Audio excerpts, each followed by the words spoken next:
of the HerMoney podcast. We are so thrilled to be here with all of you in San Diego. And I just have to say, I was at FinCon 3 years ago. How many of you were at FinCon 3 years ago? Yeah, right? And there were about 400 people at FinCon 3 years ago. There are 1,200 people at FinCon this year, so give it up for PT.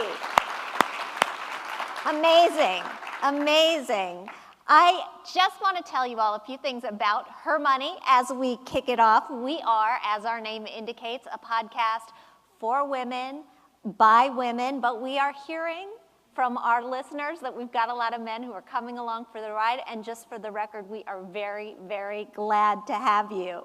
We've been talking about money as the window to life. We've talked about money and happiness with Gretchen Rubin. We've talked about money and sleep with Ariana Huffington. We've talked this week with Laura Vanderkam, who is a productivity expert, about how to make more out of the 168 hours that we all get in the week. And we have some men who've come along as well. Ron Lieber stopped by our New York studio to talk about how to raise kids who were the opposite of spoiled. We spent some time with Dave Ramsey and his daughter Rachel Cruz in Nashville at Financial Peace headquarters. And we could do none of this without the sponsorship and the support of Fidelity Investments.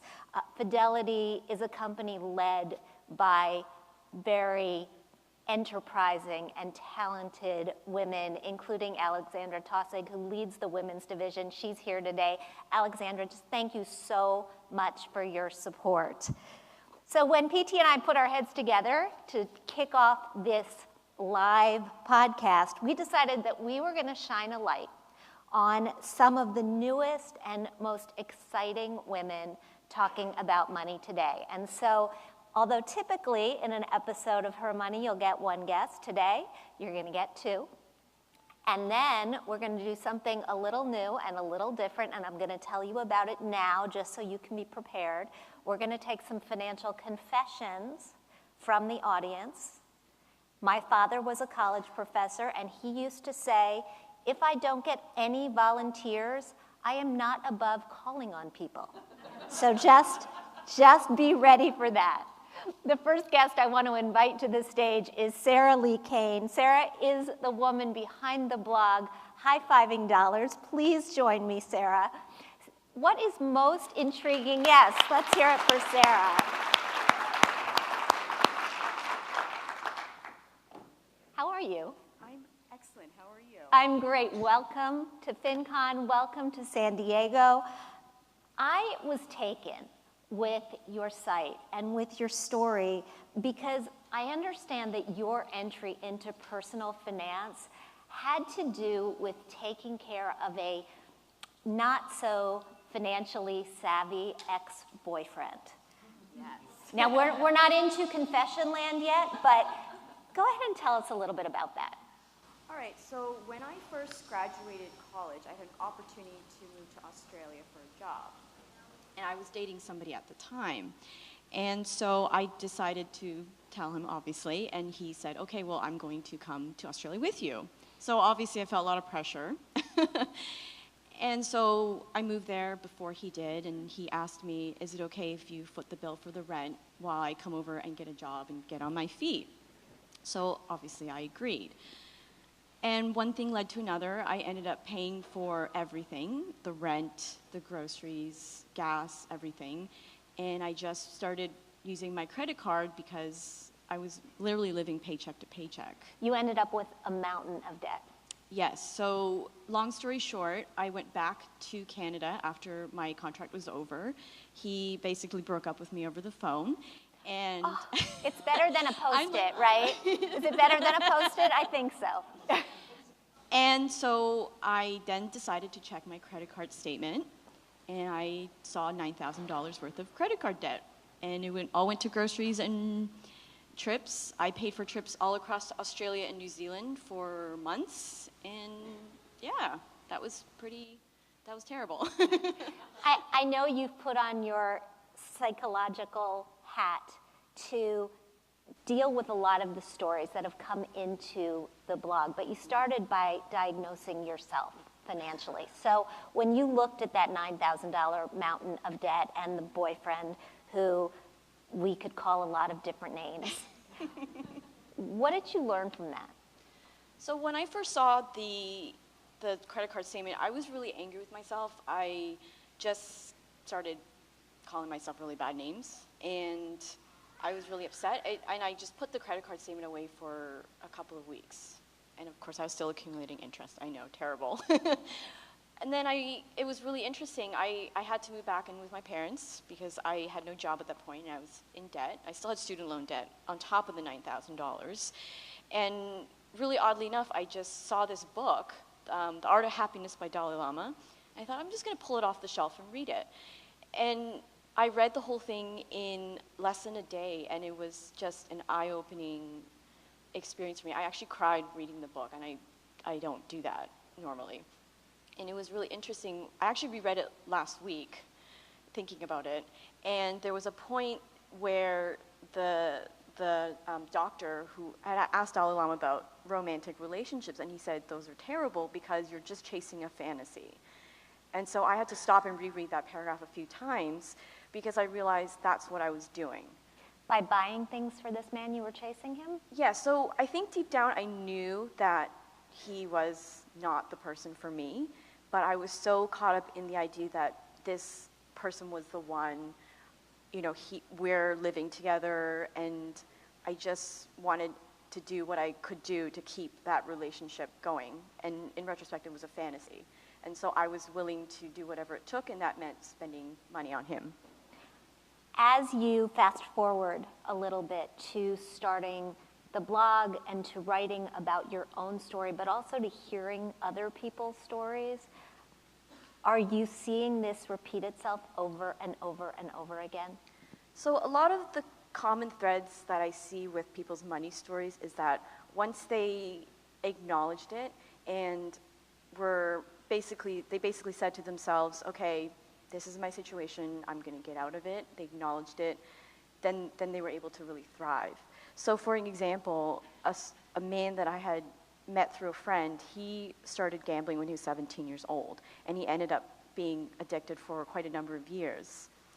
And his basically rock bottom was he was homeless, and he ended up sleeping in his office, and his boss caught him. And so he realized, okay, maybe the situation isn't good. Fine, I have a gambling addiction, and I'm going to do whatever I can to get out of it. And so that's what he did. I get quite a few emails about women who are in debt. There was one recently where her husband had just left her, and so she has debt, and she was really antsy about saving. And I told her, you know, do what you can to alleviate the anxiety, and then move on to do whatever you need to do to thrive. You're essentially talking about forgiving ourselves for our past money mistakes. And as I've looked at the money stories on your site, that's what I think you do for people. I think you give us permission to forgive ourselves for the mistakes that we made in the past. Yeah, I think that plays a really big part.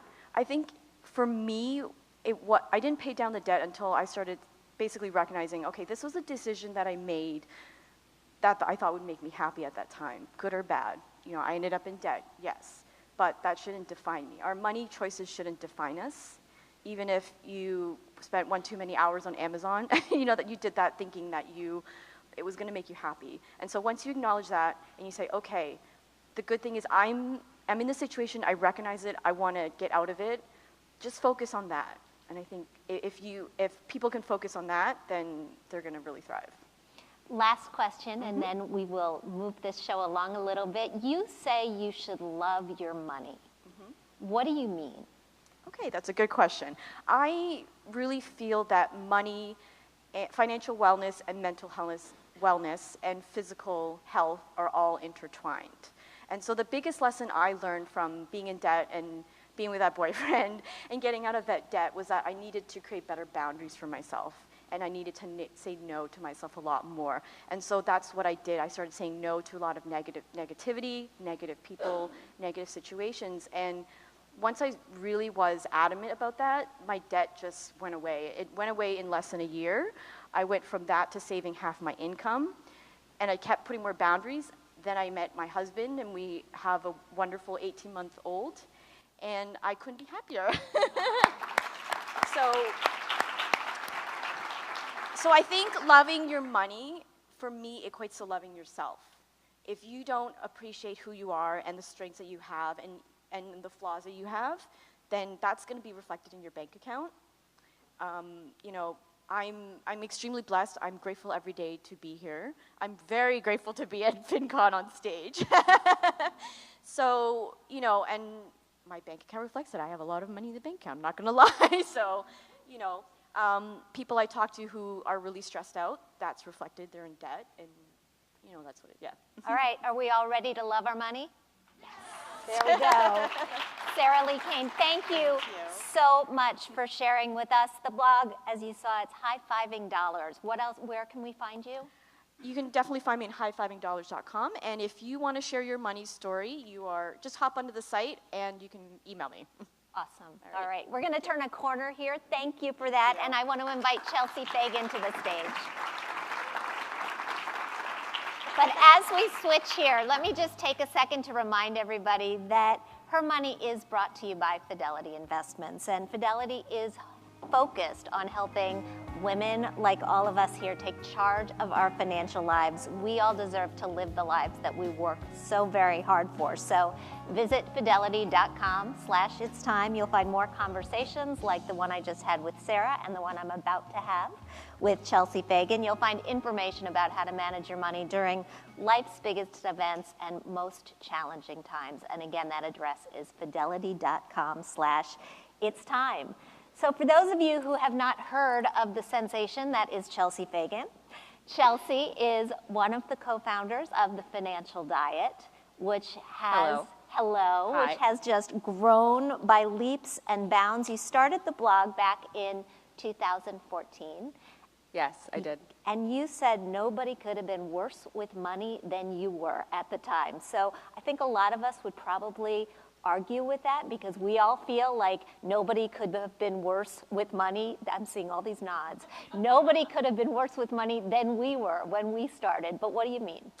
So, I mean, to be perfectly honest, I wasn't, when I started it in 2014, I wasn't as bad as I had been. I had a salaried job. I had a partner who sort of required me to be a bit normal. So I wasn't at that point. But like prior to that, for at least from, let's say the ages of like 17 to 22, I was decimated credit score. I got arrested because I had like suspended tags from not paying things and driving on a suspended license. I had... She says arrested like it's just, yeah, I took the dog for a walk. I got arrested. Well, it sounds crazier than it was. Like they pulled me over and they were like, you know why we're pulling you. And I'm like, I tried to pretend like I didn't, and then they were like, you have to come with us. Like, they didn't actually put the cuffs on me, but like, we're arresting you. So they put me in the car. Great. I am so glad not to be your mother. My parents, I mean, bless them, they really had to put up with a lot. But so, and then I would take out credit cards, max them out, and then like throw them away and be like, well, that was fun, and had no intention. I was getting like collection notices, court summonses. My dad used to get piles of mail delivered to the house that were like, he was like, at a certain point I just stopped looking at them. I just put it in like a black box and was like, well, hopefully Chelsea makes it out okay. And I did, but so that's where I was with money. Okay. How did you turn it around? Well, so when I was 22, I dropped out of school because I got a full-time job with a salary, obviously, and it was the first time that I had regular money, and I felt like I could pay off my debts. I had like a defaulted credit card that was like what was really ruining my credit score and holding me back. So I called up the collection agency and worked it out with them. And that was the first time I'd ever paid something off. And at that time, I also, I had my job. I had I sold a book at that time.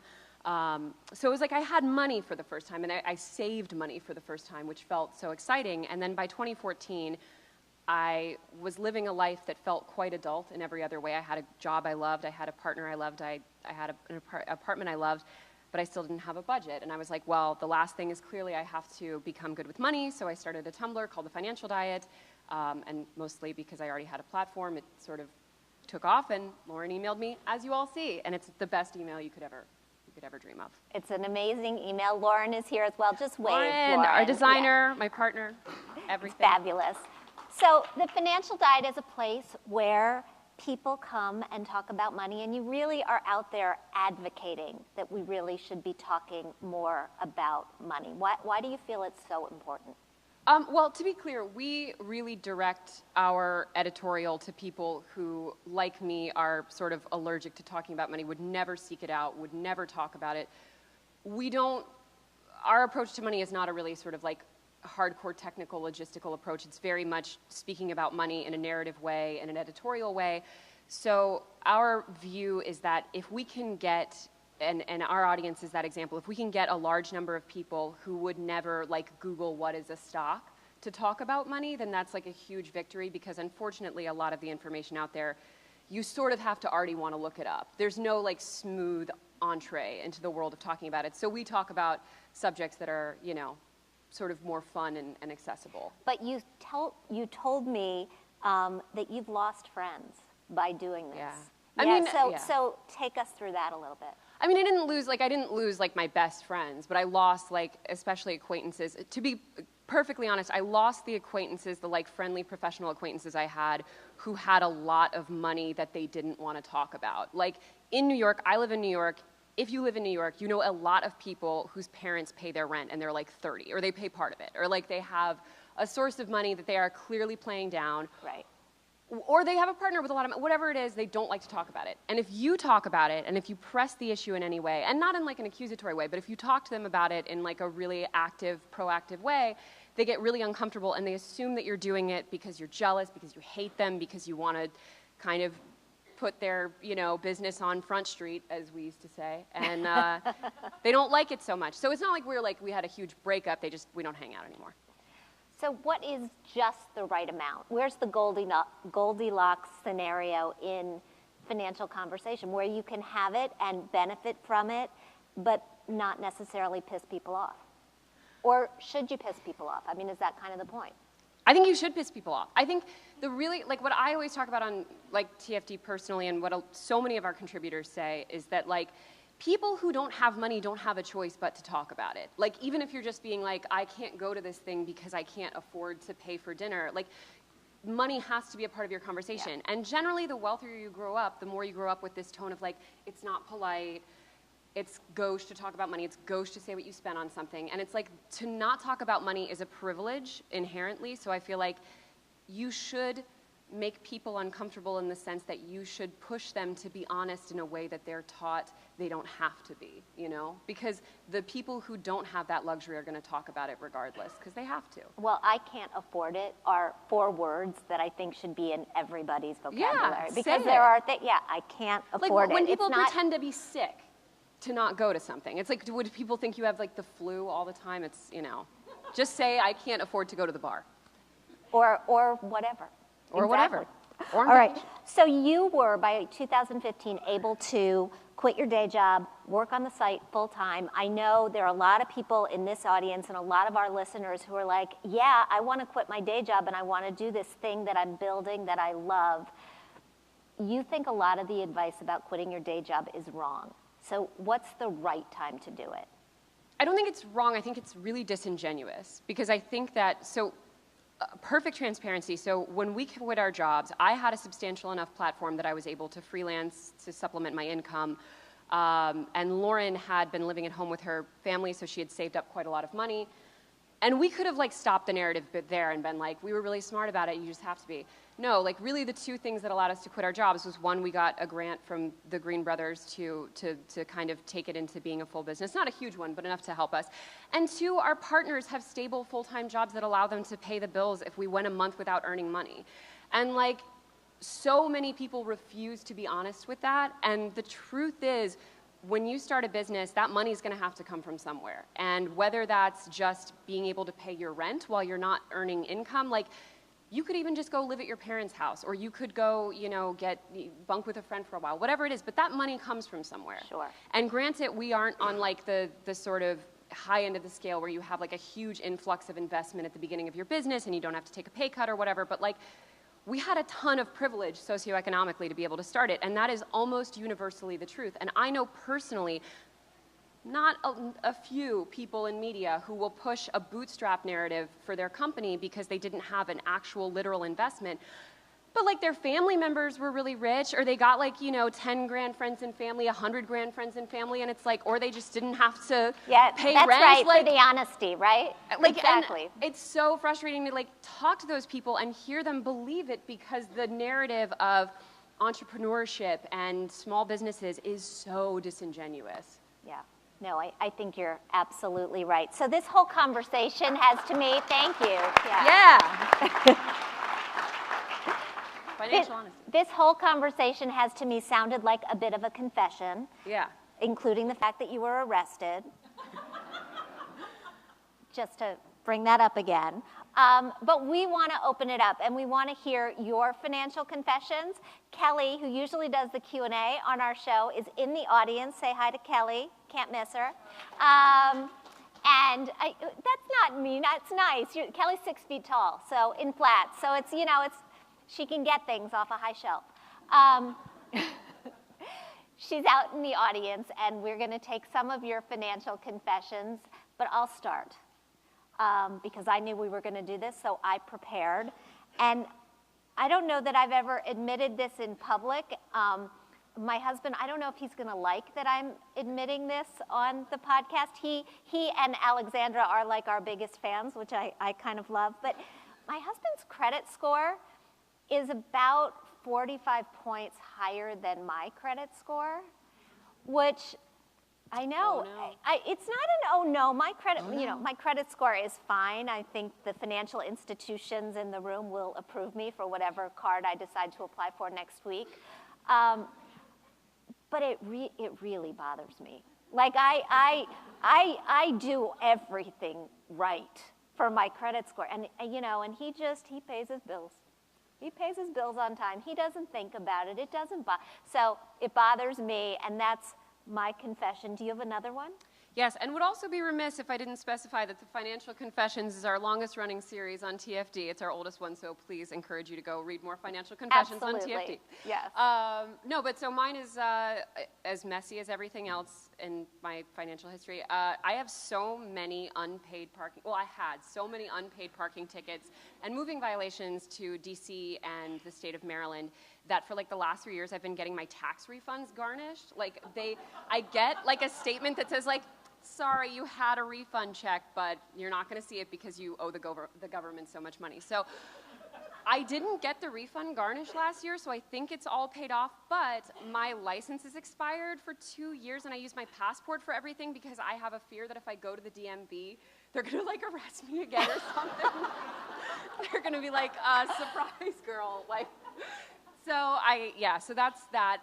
But I have pledged to myself that my birthday next year, I will have a New York driver's license. I mean, you don't have to drive in New York, which helps that, but I'm going to have my new driver's license, and I'm going to be squared away with all of my parking tickets. And you are scaring me because over the summer, my daughter had a job where she would routinely forget to feed the meter, and she has multiple parking tickets, and she says they've all been paid.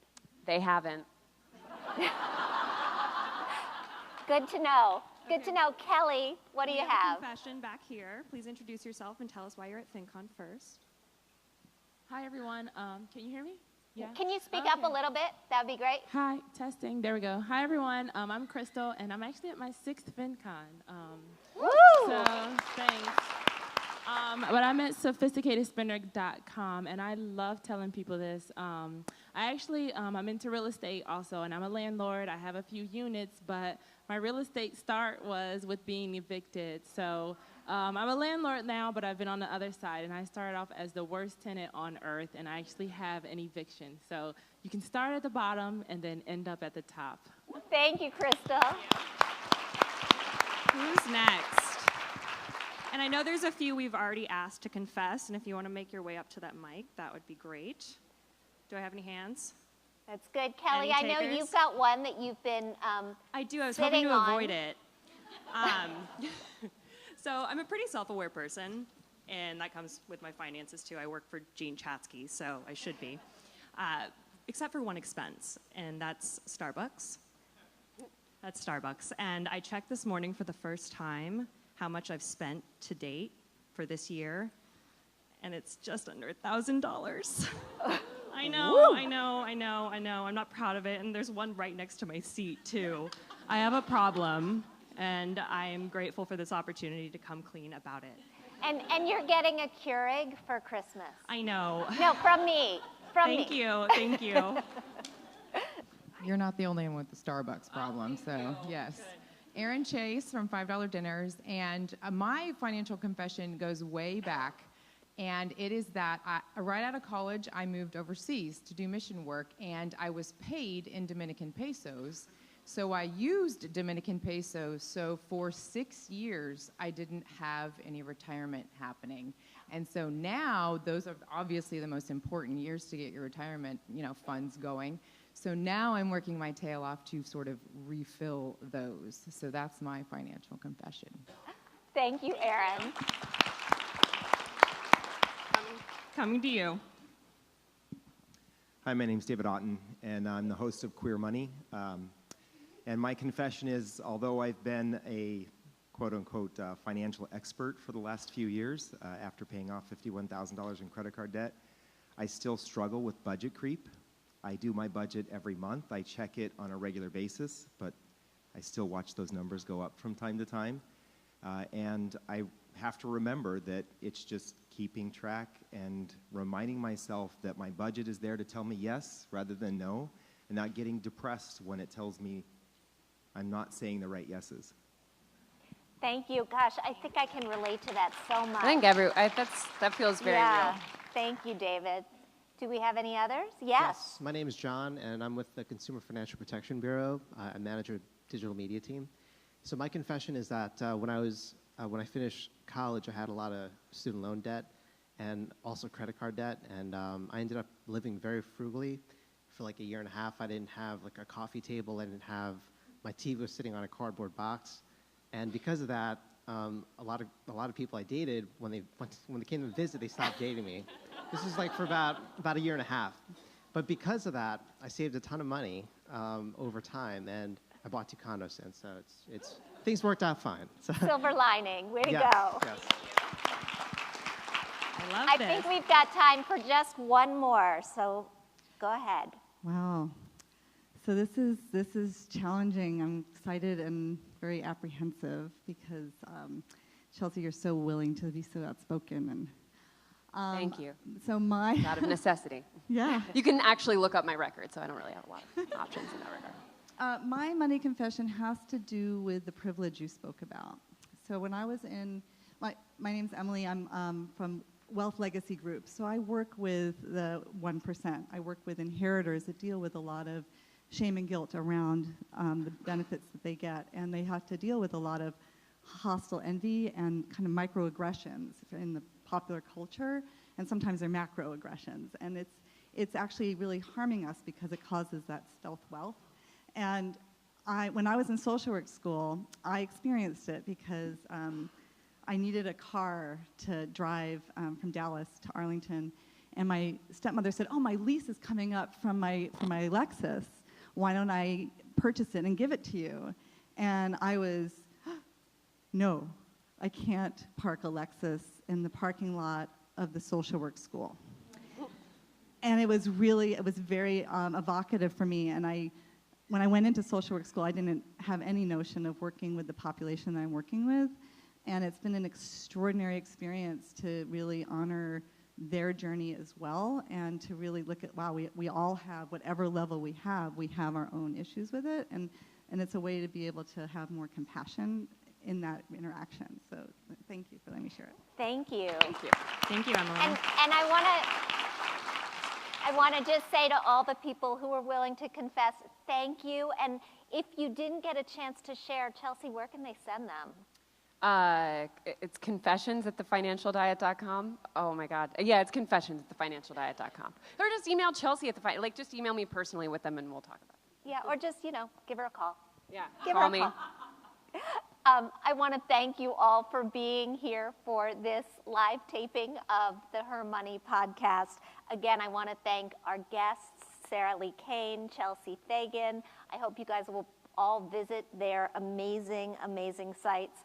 We want to thank our sponsor, Fidelity. Our music is provided by Track Tribe. Our show comes to you through PRX. And please join us on our upcoming shows when we'll be hearing from Stacey London, Barbara Corcoran, Susie Welsh, and Dr. Jill Biden. Please share the word. We'll talk soon.